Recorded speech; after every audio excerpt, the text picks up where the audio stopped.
She spent 11 days underwater, not on vacation, competing. And by the time she surfaced from her final dive, she had rewritten the record books. That's just one of 6 stories that prove something the news headlines keep leaving out. So far this year, 6 months in, the wins keep stacking up. Let's get into it. And I've got plenty more just like that. A man who bought the very prison that once held him, a team of black surgeons now leading one of the top trauma units in the country, and a scientific breakthrough finally offering hope to a disease that has haunted black families for generations. Stick around for that one.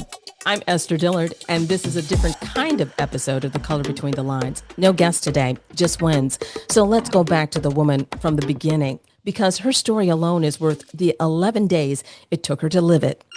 Corhonda Dawson is a scuba enthusiast from Memphis, Tennessee. Not a professional athlete, not sponsored, just someone who fell in love with diving later in life.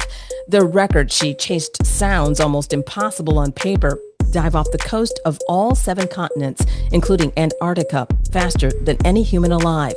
That means coordinating flights, weather windows, and dive conditions across 3 different hemispheres with almost no room for delay. One missed connection or one storm system, and the whole attempt falls apart. She did it anyway. 11 days, 19 hours, and 23 minutes. Continent to continent, ocean to ocean, until Guinness confirmed what she had done.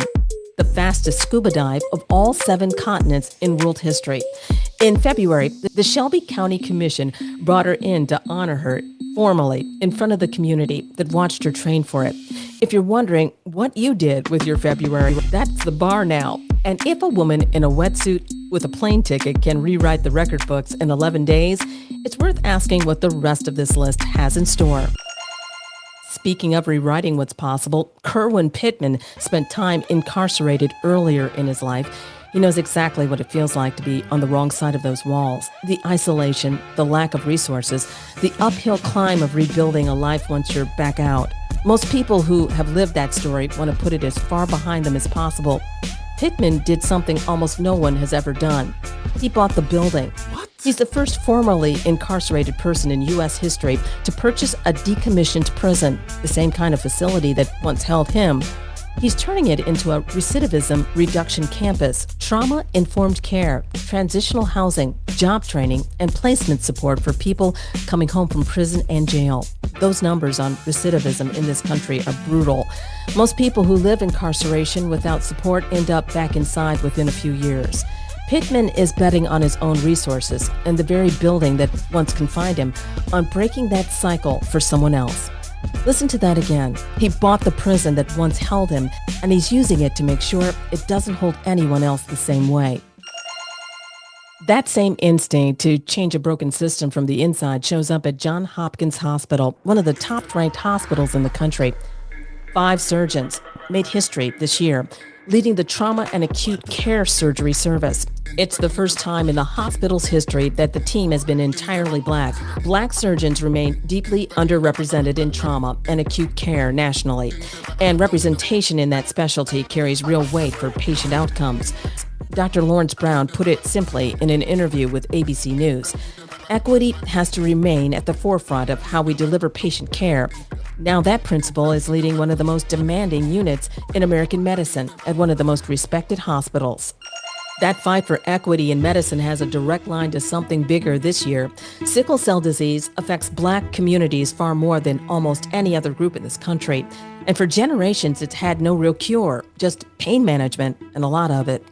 This year, researchers Stuart Orkin won the Breakthrough Prize for the science behind the first FDA-approved gene therapy for sickle cell disease, built on decades of work understanding how to switch a proactive form of hemoglobin back in an adult patient. In newer clinical trials, patients are seeing their hemoglobin levels climb close to what is considered a normal, healthy range.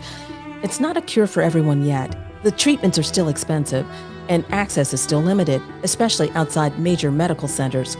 But for a disease that has had no real answer for so long, watching the science finally catch up to the need is the closest thing to hope this community has had for a long time. Generations of fighting for something worth protecting also played out on the coast of Georgia this year, in a community called Hog Hammock, one of the last Gullah Geechee communities left in the country, where families have owned land since emancipation. In 2023, developers pushed through a zoning change that would have allowed homes nearly triple the size previously permitted in the community. That doesn't sound like a really big thing until you understand what it actually means. Bigger homes drive up property values. Property values drive up taxes. And families who've held onto that land for over 150 years could have been taxed off of it within a generation. Residents organized. They fought the zoning change through the same local government that approved it. And this year, McIntosh County voters overturned the decision at the ballot box. The land stays in the hands of the families who've held it since slavery ended, not because someone stepped in to save them, but because they saved it themselves.